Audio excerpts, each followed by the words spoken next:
Hello! Mabuhay! New Zealand and Philippines.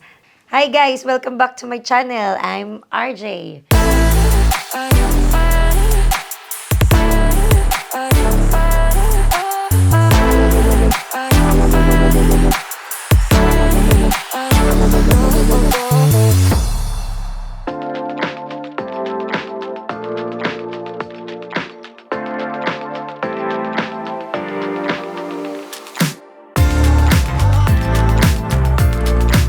Mga bagong subscribers ko dyan, hello!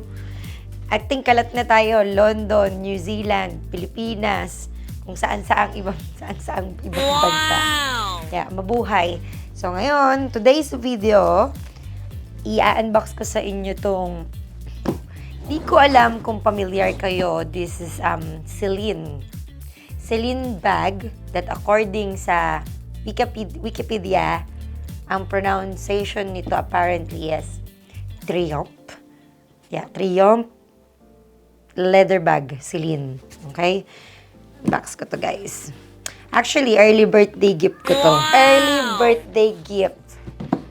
Okay? Autumn gift. So, autumn means March, April, or May, autumn. Okay? Ito ang birthday gift ko. Tananan. Char, ano lang pala yung dust bag. Na-unbox ko na to, guys. Kaso lang, binalik ko lang ulit ito para i-unbox ko sa inyo. Tanan. Ayan. So, ito yung Celine na nauuso ngayon sa mga influencer, kay Jinky Pacquiao, kay Heart Evangelista. So, ngayon, usong-uso tong ano na to, tong bag na to. So, ayan. Ito yung, pwede siyang crossbody at shoulder bag. Yun ang gamit nito. So, kasi hindi naman removable yung strap niya. So, hindi siya pwedeng kilikili bag. So, yan anyway. In a gold hardware. Paano siya i-unlock? Squeeze siya dito. Wow. Wait. And up. Yan. So, yan, may dalawa yung packet niya, may zipper sa loob. Napaka-ano nito, guys, napaka-roomy. Yan, pero wala siyang packet sa likod. Calf skin, pero yung pagka-calf skin niya, parang hindi naman siya mabilis magasgas. Yan, guys. There we go, that's the one. Papakita ko lang sa inyo yung mga unboxing. Early birthday gift. Tapos, ito yung, wala na kasi na-unbox ko na, guys. So, Louis Vuitton phone case na regalo sa akin ni Habi nung Valentine's. So, na-unbox ko to na sa Facebook page ko tsaka sa Instagram.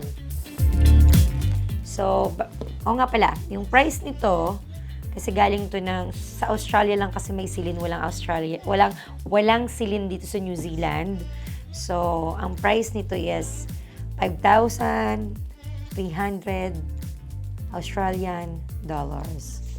And then, yung phone case is, I think, 730 or 750 New Zealand dollars. Not to brag ha, guys. Deserve ko naman yan. So, anyway, ito naman, regalo ko to sa baby ko kasi both kami March. So, yeah, pakita ko sa inyo. Walaan nyo, ano to? Ayan. Tanan.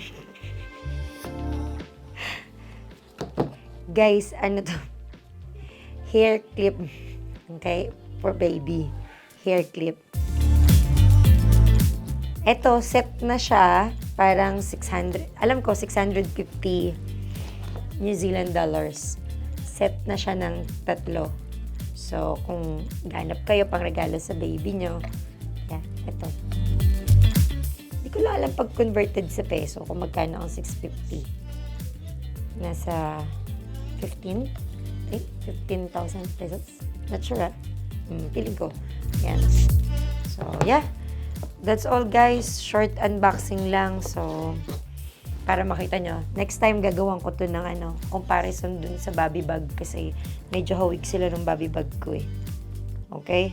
By the way, guys, for all the people that wants to get into the raffle of PS5 this coming March 1, please comment to this video. So you guys can, I can include you to the raffle draw. Or else, probably I'll give that to my editor.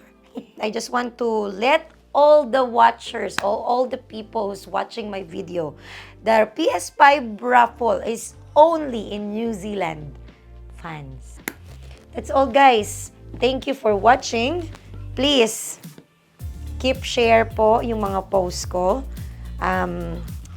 Wag kayong magsawang sumuporta, magpa-subscribe, magpa-follow. Wag nyo rin kalimutan, syempre, i-hit ang notification bell sa YouTube natin para updated kayo sa mga videos ko, sa mga live ko, na sometimes meron tayong mga parapol, etc. na nagaganap dyan. Kaya, stay tuned palagi at always watch my videos. Bye!